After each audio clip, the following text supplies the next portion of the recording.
Good morning everyone. आज के इस वीडियो में हम लोग समझेंगे ऑफिसर्स लाइक क्वालिटीज के बारे में। अब ये तो देखो एसएसबी में सबको पता है कि इट इज 3-वे असेसमेंट, मनसा वाचा कर्मणा। अब ये इंपॉर्टेंट चीज है, what you think, what you speak and how do you execute, that is your action part. अगर ये तीनों एक दिशा में मिलते जाएं तो इस कैंडिडेट का रिकमेंड होना ज़्यादा आसान होता है। लेकिन सामान्य तौर पर देखा जाता है कि हम अलग अलग डायरेक्शंस में जा रहे होते हैं और ये जब बाहर की तरफ जाने लग जाता है मतलब हम सोचते कुछ और हैं, बोलते कुछ और हैं और करते कुछ और हैं।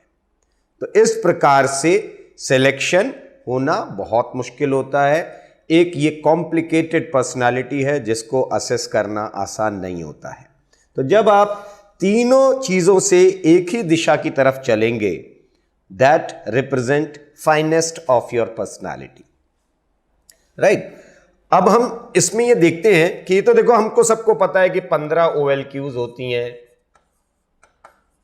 और हर एक असेसर यही 15 क्वालिटीज आपके असेस कर रहे होते हैं जिनको 4 फैक्टर्स में रखा जाता है।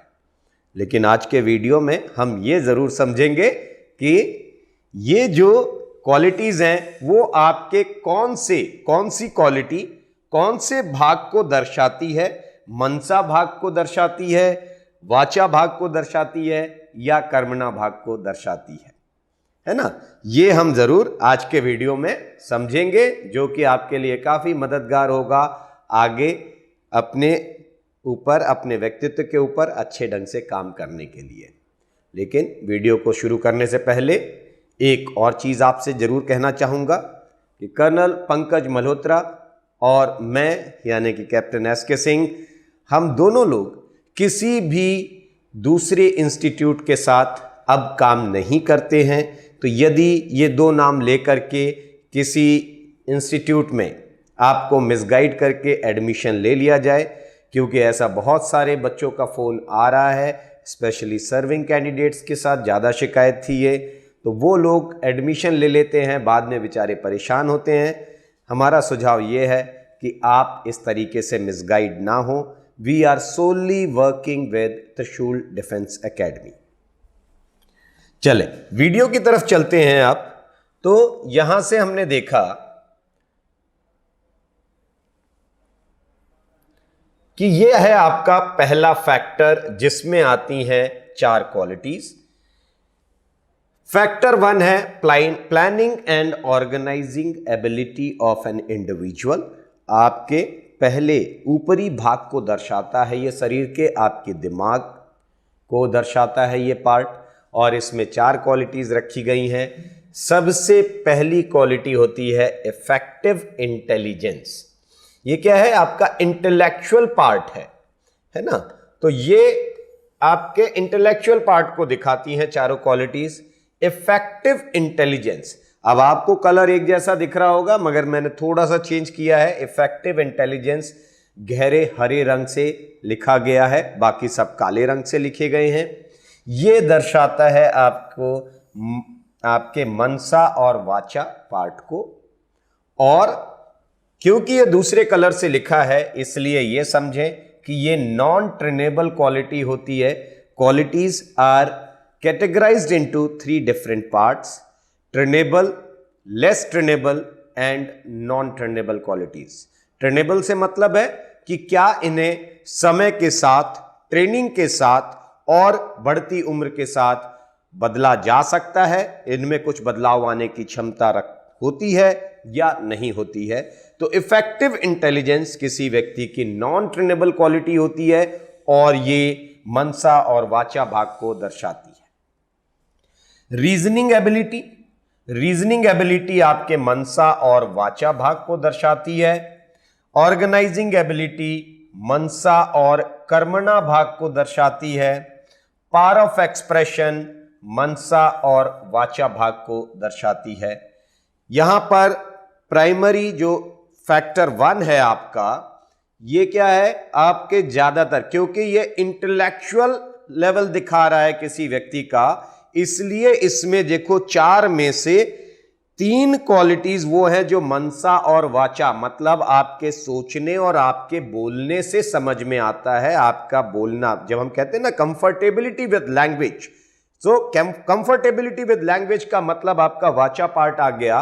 तो आपकी मनोस्थिति कैसी है, आप विचार कैसे रखते हैं, आपका थॉट प्रोसेस कैसा है, and how do you speak it out, ये है ज्यादा। इसके अंदर सिर्फ एक ही जगह आपको दिखेगा कर्मणा पार्ट, जहां पर आपको एग्जीक्यूट करना होता है, जहां पर ऑर्गेनाइजिंग एबिलिटी जो है जीटीओ प्रोसेस में जब आएगा तो वहां पर आपको दिखाना होगा।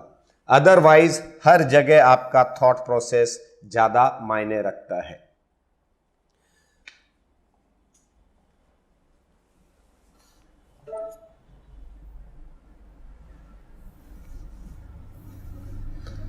Second part is your social adjustment. Social adjustment मतलब हम लोगों के बीच में, समाज में कैसे अपने आप को एडजस्ट करते हैं, ग्रुप के अंदर हम कितनी जल्दी ढल जाते हैं, हम कैसे अपने आप को एडजस्ट करके काम करते हैं। और ये जो पार्ट है ये आपके हार्ट लेवल को दिखाता है, आपके दिल पर जो फीलिंग्स आती हैं, दिल से हम दूसरों के लिए सोचते हैं, इसलिए ये हम एडजस्टमेंट की तरफ ले जाते हैं। और इसमें तीनों क्वालिटीज अगर आप देखेंगे तो ये दूसरे रंग से लिखी गई हैं, मतलब ये तीनों क्वालिटीज प्योरली नॉन ट्रेनेबल होती हैं, इनको बदला नहीं जा सकता है। इस पर विशेष ध्यान दें। जिस कैंडिडेट का सोशल एडजस्टमेंट अच्छा नहीं होता है वो फौज में सरवाइव नहीं कर सकते और इसलिए उनके रिकमेंडेशन के चांसेस नीचे चले जाते हैं। अब यहां देखो सोशल अडेप्टेबिलिटी जो पहली क्वालिटी है वो आपके मनसा भाग को दर्शाती है, जबकि बाकी दोनों क्वालिटीज ग्रुप कोऑपरेशन और सेंस ऑफ रिस्पॉन्सिबिलिटी आपके मनसा और कर्मणा पार्ट को दर्शाती है।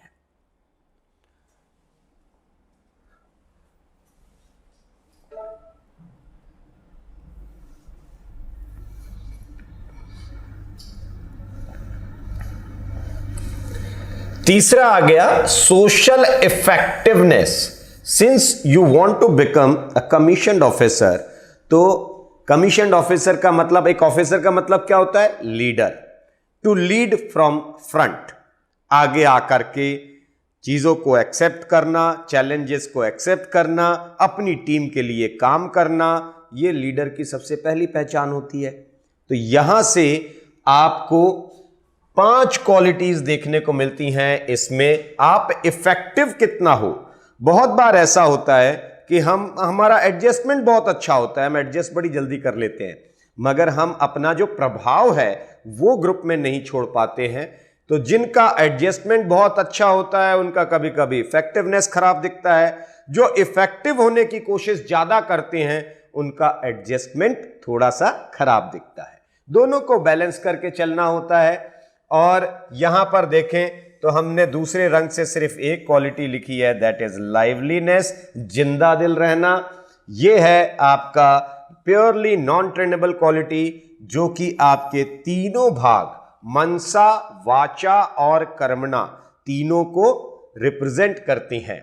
बाकी अगर ऊपर देखें तो सबसे पहले इनिशिएटिव, इनिशिएट करना मतलब आगे आके काम करना, ये आपके मनसा और कर्मणा भाग को, क्योंकि काम करने के लिए आगे आना पड़ेगा और आगे आने के लिए आपकी मनोस्थिति मजबूत होनी चाहिए कि मैं आगे आ सकता हूं, वो डर ना लगे। सेल्फ कॉन्फिडेंस, आत्मविश्वास, पहले अपने मन से ये विश्वास आना चाहिए, आपकी बातचीत में वो विश्वास झलकना चाहिए और आपके काम में वो विश्वास झलकना चाहिए। ये मनसा, वाचा और कर्मणा तीनों को रिप्रेजेंट करता है। Quick decision making ability of an individual, ये क्या है? ये आपके मनसा और वाचा, मतलब अगर आपको डिसीजंस लेने हैं तो आपका मेंटली स्ट्रांग होना बहुत जरूरी है। आप मानसिक तौर पर बिल्कुल फिट हों और अपनी जो बातचीत है, क्योंकि डिसीजन आपको मुंह से लेने होंगे तो डिसीजन अच्छे ले सके, ये वाचा को दर्शाते हैं। एबिलिटी टू इन्फ्लुएंस ग्रुप, अब लोगों को कैसे आप जल्दी इन्फ्लुएंस करते हैं, ये सिर्फ आपके वाचा पार्ट को रिप्रेजेंट करता है। यहां सिर्फ बातचीत अच्छी होनी चाहिए, आपकी लॉजिकल होनी चाहिए, आप इन्फ्लुएंस कर ले जाएंगे। ये था आपका फैक्टर 3।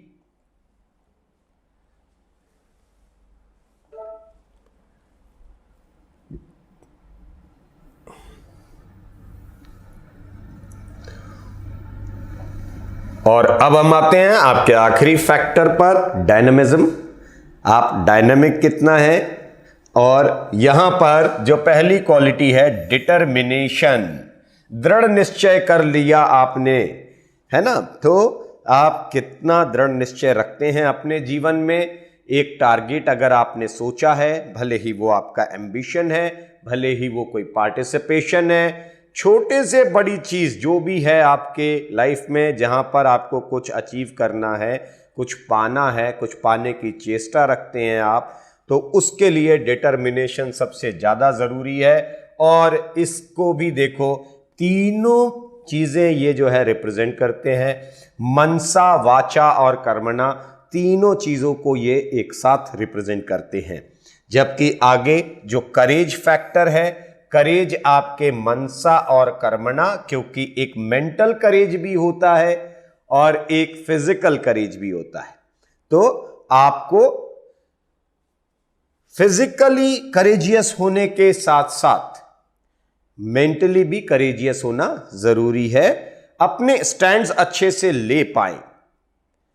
ठीक, तो ये आपके मनसा और कर्मणा को दर्शाता है। स्टैमिना जो है ये आपके कर्मणा भाग को दर्शाता है। ये 15 क्वालिटीज हमने समझा कि किस तरीके से कौन कौन सी क्वालिटीज आपके किस भाग को दर्शाती हैं। अब एक जरूरी चीज कि भाई हम इसे सुधारेंगे कैसे, OLQs को डेवलप कैसे करना है। तो हर एक यंगस्टर को 2-3 चीजें अपने जीवन में उतारनी चाहिए। पहले तो हम अपने दायरे को थोड़ा बड़ा करें, start living your life to the fullest and enjoy every moment of your life with awareness.